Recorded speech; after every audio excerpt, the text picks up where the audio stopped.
Vote मिलने के बाद आप देख लोगे वो अपने महलों से बाहर तक नहीं निकलेंगे। माय गॉड, अल्लाह की कसम, मैं खुद मंदिर में गया हूँ, खुद मैंने प्रसाद चढ़ाता हूँ, खुद मैं पूजा करता हूँ। आज ये 1400 साल पहले आया हुआ धर्म हमें सिखाएगा कि क्या जो कहता है इस्लाम खतरे में है उसको पहले अपने तौर तरीके आजमाने चाहिए। इतिहास बदलने आए थे, इतिहास बदल के जाएंगे, तारीख नहीं बताएंगे, मंदिर वहीं बनाएंगे। गरम मुद्दों पर और आग में घी डालकर मुद्दों को क्यों गरम किया जा रहा है? क्यों लगातार ज्ञान व्यापी मस्जिद पर मंदिर का जो है प्रहार नेता कर रहे हैं? नमस्कार, मैं हूं अपूर्वा चौधरी और आप देख रहे हैं न्यूज़ 15। ज्ञान व्यापी का जो मुद्दा है वो लगातार गरमाया हुआ है। इसमें नेता और घी डालकर मुद्दे को गरम आखिर क्यों करते हैं, जनता से जो है इसका जवाब मांगेंगे। सर ये बताइए जी, मंदिर मस्जिद का मुद्दा लगातार सुन रहे होंगे। अखिलेश यादव जी जो नेता हैं वो अभी बयान देते हैं कि ये जो है आलतू फालतू है सब। तो ये बताइए कि अखिलेश यादव जी को अभी क्यों याद आया चुनाव के टाइम पे कि मंदिर में जाके माथा भी टेकना है, पहले क्यों याद नहीं आता है? उसी चीज के लिए तो कर रहे हैं, वोट के लिए। वोट के लिए। हाँ जी। कि उनका ये जो लगातार चुनावी खेल जिसको बोल सकते हैं वो जो खेल रहे हैं, किस तरीके से देख रहे हैं? ये धर्म के नाम से मस्जिद जी क्योंकि हिंदू मुस्लिम से बड़ा कोई टॉपिक ही नहीं है, इस वजह से। वरना टॉपिक बहुत सारे एजुकेशन को लेके हैं, फीमेल्स को लेके हैं, हजारों टॉपिक हैं, बेरोजगारी को लेके हैं, पर वो सारे टॉपिक इग्नोर किए जाते हैं क्योंकि उनसे इनका नुकसान होगा। अच्छा, इस गर्म मुद्दे पे अगर आए तो ये बताइए कि आपको क्या लगता है कि क्यों चुनाव के टाइम पे ही अखिलेश यादव जी जैसे नेता मंदिर में माथा टेकने जाते हैं और उससे पहले उनका कहीं नामो निशान नहीं होता है? क्यों आएंगे? कैसे न्यूज़ में कैसे आएंगे? मीडिया को दिखेंगे कैसे? अगर दिखेगा नहीं जनता को कि भाई ये हमारा भक्त है या ये हिंदू है, तो मीडिया उनको वोट कैसे देगी? मतलब हिंदू मुस्लिम पे वोट मांग, वो सिर्फ वोट इसलिए मांग रहे हैं, मत्था इसलिए टेक रहे हैं ताकि उन्हें दुनिया देखे और दुनिया वालों को लगे अरे वाह ये तो हिंदू है। लेकिन दुनिया तो देखना ही पसंद नहीं कर रही। ये तो सबको मानता है, ये तो एक साथ लेके चलेगा, लेकिन वो सिर्फ तभी लेके चलेगा जब उसे वोट चाहिए होंगे। वोट मिलने के बाद आप देख लोगे वो अपने महलों से बाहर तक नहीं निकलेंगे और आप सड़कों पे भीख मांगोगे, रोटियां मांगोगे, उन्हें कोई मतलब नहीं है। वो मंदिर मस्जिद सिर्फ तभी करते जब वोट चाहिए, उसके सिवा नहीं करेंगे।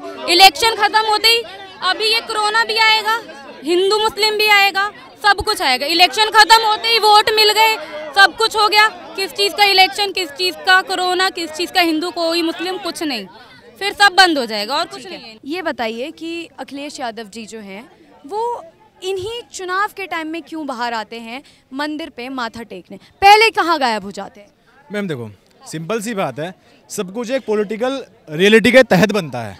अखिलेश क्यों आ रहा है, मोदी जी क्यों आ रहे हैं, ओवैसी क्यों आ रहा है, ये ना जब कुछ होगा, क्रिएट होगा, चाहे इलेक्शंस हो चाहे कुछ ही हो, जब वो भाषण भी इतने लंबे देगा, जब वो मंदिर में ही माथा टेकेगा, जब वो पूजा भी करेगा, तो सिंपल सी बात है नेता किसी का ना होता। लेकिन मोदी जी तो हर जगह हाईलाइटेड होते हैं ना इन चीज़ों के बाद। आज की अगर मैं बात कर रही हूँ प्रेजेंट डे की, तो अखिलेश यादव जी हाईलाइटेड चल रहे हैं कि मंदिर में माथा टेका है जाके, ठीक है? तो इस चीज़ को बीइंग अ यंगस्टर किस तरीके से देखते हैं? मैम एक्चुअली देखो, मैं तो मोस्टली बताऊँ, मैंने अपनी लाइफ में अभी तक एक वोट भी नहीं डाली, ना ही मुझे पॉलिटिक्स पसंद। लेकिन ये जो डेली मर रही की कहानियाँ ना कि हिंदू मर रहा है, मुसलमान मर रहा है, नेता बैठे हैं, ये हो रहा है, ये मुझे बिल्कुल पसंद नहीं। क्योंकि जिसका मरता है दुख उसे ही होता है, सिंपल सी बात है, जिसका मरता है दुख उसे ही होता है। लेकिन जाहिल इतने भरे पड़े हैं दुनिया में, हिंदुस्तान के अंदर, मैं बता रहा हूँ, है ना। जाहिलों की बात, जाहिलों की, उनकी जो 200 रुपये माँ के यहाँ बोल देंगे ये जो अल्लाह अकबर, जय श्री राम, अल्लाह अकबर। अरे यार, ना तो कभी जय श्री राम कह रहा कि तुम लोगों को मार दो, यो है ना कभी मुसलमान कह रहा कि लोगों को मार दो, ठीक है? ये होंगे जाहिल, ये सिंपल सी बात है, ये होंगे जाहिल। ना तो कभी मुसलमान, मैं बायकास्ट मोमडन हूँ, ठीक है? और चलो मैं अपने मुंह से ही बता देता हूँ, मेरे ऐसे दोस्त भी हैं, शायद ये घर पे भी पहुँच जाए, या पता भी नहीं होगा, घर पे या मोहल्ले में ही पहुँच जाए, या ताऊ को, चाचा को, किसी को पता चल जाए। मैं अपने दोस्तों के साथ खुद, आई स्वेयर माय गॉड, अल्लाह की कसम, मैं खुद मंदिर में गया हूँ, खुद मैंने प्रसाद चढ़ाता हूँ, खुद मैं पूजा करता हूँ। तो क्या गलत है इसमें? अच्छी बात है। जय हनुमान ज्ञान गुण सागर, जय कपिस्ती होलो उदाकर, रामदूत दिलिदु बंदामा, अंजनी पुत्र प्राणसुदामा, महावीर विक्रम बजरंगी, ठीक है? कंचन वर्ण उराण ऐसा, कानन कुंडल कुंडल ऐसा, जय जय जय हनुमान, ठीक है? तो आप बेसिकली ना किसी के सपोर्ट में है ना किसी के विरोध में, यू आर न्यूट्रल। अपने धर्म को प्रायोरिटी देता हूँ, ठीक है, मैं अपने धर्म को मानता हूँ, लेकिन मेरा मजहब, मैं खुद ये नहीं कहता कि दूसरे धर्म की किसी भी चीज में मैं उंगली करूँ। सर ये बताइए, बीइंग अ यंगस्टर, ये जो मस्जिद और मंदिर का जो मुद्दा है डेली डेली उठ रहा है, 3 दिन का सर्वे हुआ, रिपोर्ट आ रही है, किस तरीके से देख रहे हैं? मैम ये आप ये बताइए, इतने सालों से कोई मुद्दा नहीं था मंदिर का, ये राम मंदिर मुद्दा था पहले, ठीक है, इतने सालों में सॉल्व हुआ वो? इससे पहले सॉल्व हुआ? हिंदुओं के लिए आप जानती थी कि राम मंदिर अयोध्या में राम मंदिर जाते थे, जानते ना आप कि राम जी जन्म कहाँ हुआ था? अयोध्या में, ठीक है, तो उनका मंदिर उनका वहीं बनेगा ना। लेकिन सब क्या बोलते हैं कि वहाँ बाबरी मस्जिद थी, ठीक है, कांग्रेस पार्टी आई, सारी पार्टी आई, लेकिन नहीं बना पाई मंदिर। बीजेपी पार्टी आई, मंदिर बनाया, ठीक है। अब ये मुद्दा उठा है कि हाँ भाई मंदिर की शिवलिंग का मंदिर बनेगा, तो वहाँ मंदिर बनेगा, जब वहाँ शिवलिंग था तो मंदिर बनेगा। मथुरा हो गया, वृंदावन हो गया, ये सब जानते हैं कि हाँ यहाँ देवी देवताओं का, राधा कृष्ण की सबका जन्म था। अब कोई इन्हें कैसे हटा देगा? आप बताओ मुझे, कोई कैसे हटा देगा इनको? अच्छा ये बताइए, अभी आपने मंदिर शिवलिंग की बात की, तो ओवैसी साहब को तो जानते होंगे, वो कहते हैं कि एक मस्जिद तो हम खो चुके हैं, दूसरा नहीं खोना चाहते।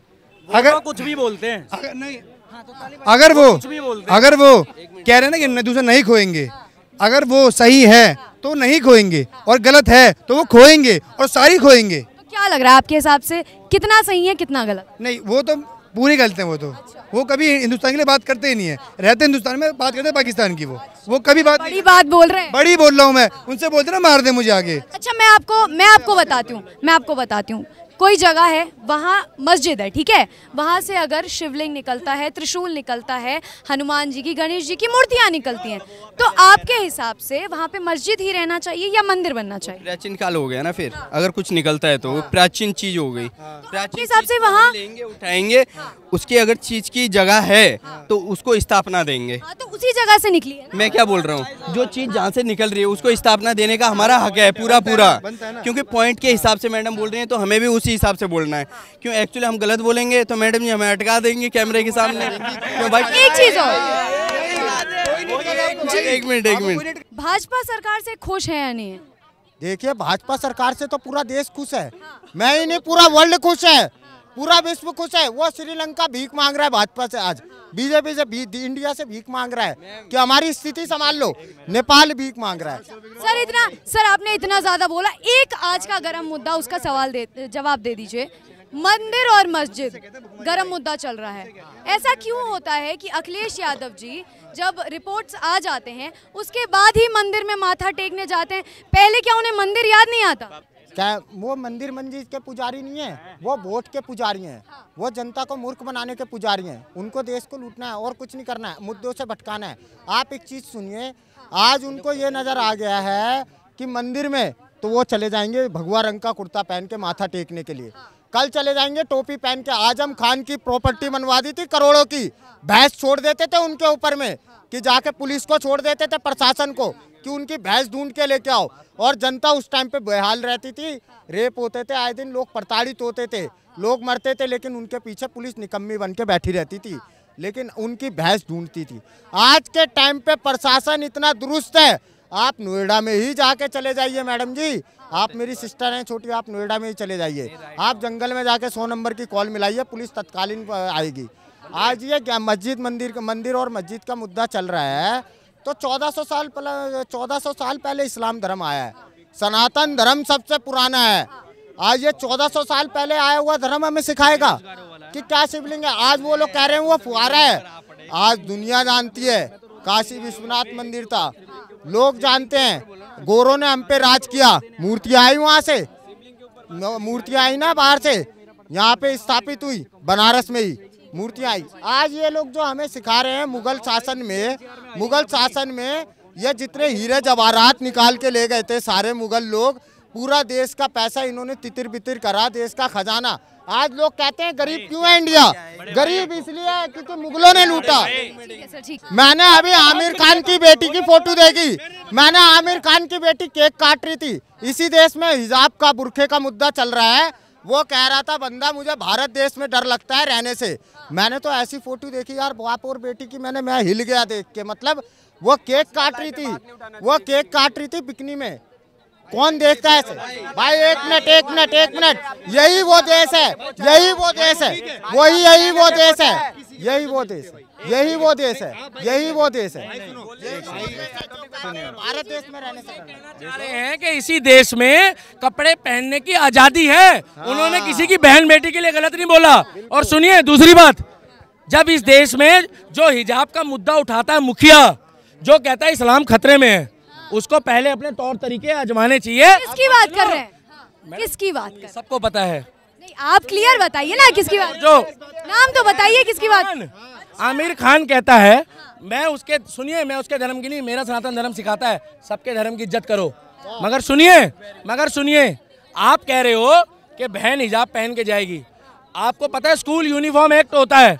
पहले सुनिए, अगर कोई जैनी जो बेचारे निवस्त्र जो त्यागते हैं, उनका धर्म है, तो क्या अगर वो स्कूल में पढ़ाने चले जाए निवस्त्र, तो इस्लाम मान लेगा? नहीं मानेगा ना। स्कूल यूनिफॉर्म का मतलब होता है अपनी पहचान दिखाइए कि शाहीना आई है या सोनम आई है या हाँ, और या फिर उसके बाद सुरजीत आई है। अगर जब आपके आगे पर्दा है स्कूल यूनिफॉर्म। दूसरी बात, उन्होंने कोई गलत फीलिंग से नहीं कहा, पहले फीलिंग को समझो। इसी देश में कॉमेडी नाइट्स विद कपिल में एक गरीब आदमी का फटी हुई पैंट देख के तो मजाक बनाया जाता है। अगर एक भाई सुनो मेरी बात सुनो, ओके ठीक है, इनके बाल देख के ये भाई मुझे स्मार्ट लग रहा है क्योंकि मेरी मर्जी। मगर यही कपिल शर्मा शो में अगर जाएगा, सुनिए इधर आगे आ जाइए, मैं ये कह रहा हूँ नहीं, जो आपके रहन और सहन का मजाक बना रहा है वो भी डबल मीनिंग में करता है। और जैसे ही बताते हैं ना आई एम फ्रॉम यूएसए या आर्मी मैन या income tax expert, oh sir I am very apologize from this behave. अच्छा सर, ये तो बातें हो गई। आज के मुद्दे पे आते हैं। जैसा कि आपको पता है ज्ञान व्यापी पे 3 दिन से सर्वे चल रहा था, आज रिपोर्ट आ गया, जिसके बाद अखिलेश यादव जी जो हैं मंदिर में माथा टेकते हुए देखे। ठीक है, तो ये क्यों होता है कि मंदिरों में माथा टेकना चुनावों के टाइम पे ही आता है? मैडम चुनाव खत्म हो गए हैं, अभी आज से 5-6 दिन पहले वो अपने चाचा जी के पैर भी छू रहे थे। मैं बताता रहा हूँ, अपने चाचा जी के पैर भी छू रहे थे। अब चाचा जी के पैर छुए तो मैं बताऊंगा ही किसने छुआ है, अखिलेश यादव जी ने, जो उन्हें बैठने के लिए सीट भी नहीं दे रहे थे अपनी गाड़ी में। एक गाड़ी थी उसमें लिफ्ट लगी थी, उसमें एक गाड़ी थी उसमें लिफ्ट लगी थी। टॉपिक एक बात बताओ ना, बोलने की आजादी खाली बोलिए। आप बोलो। जो चाचा है, सुनिए, जो चाचा है उसको पहले तो इज्जत नहीं दे रहे थे, अब इज्जत दे रहे क्योंकि उनको दिख रहा है चाचा भतीजा साथ रहेंगे। दूसरा बात, ज्ञान वापी मस्जिद का जो मूर्ख कह रहे हैं ना, वहाँ फुहारा था। उनसे पूछो तुम 300 साल पहले तुम्हारे चाचा बाबा दादा गए थे और वहाँ पर मोटर कौन सी कंपनी की लगी थी? खुजली ब्रांड की, पप्पू ब्रांड की, क्रॉम्पटन। अरे जब सुनो, वहाँ पर दासियाँ होती थी मुगलों के साथ, हिंदुओं देवी, जब भी कोई हिंदू राजा हो जो ऐसे करके ना पंखा चला रही होती थी, फुहारा बता दिया, वहां से मुंह से पिचकारी मार मार के फुहारा चल रहा था क्या?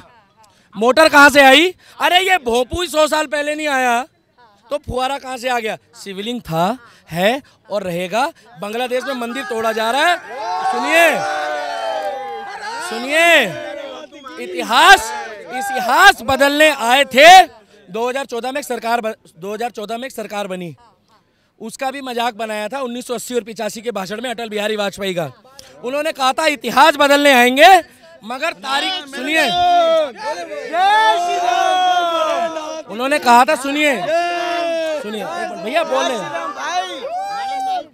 उन्होंने कहा था इतिहास बदलने आए थे, इतिहास बदल के जाएंगे, तारीख नहीं बताएंगे, मंदिर वहीं बनाएंगे। दिल्ली की जनता जोर से जरा जय श्री राम के नारे लगा दे।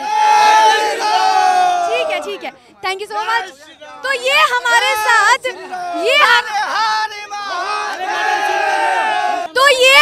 साथ दिल्ली की जोशीला जनता थी, जिन्होंने अपना राय रखा कि आखिरकार मस्जिद होना चाहिए या होना चाहिए मंदिर।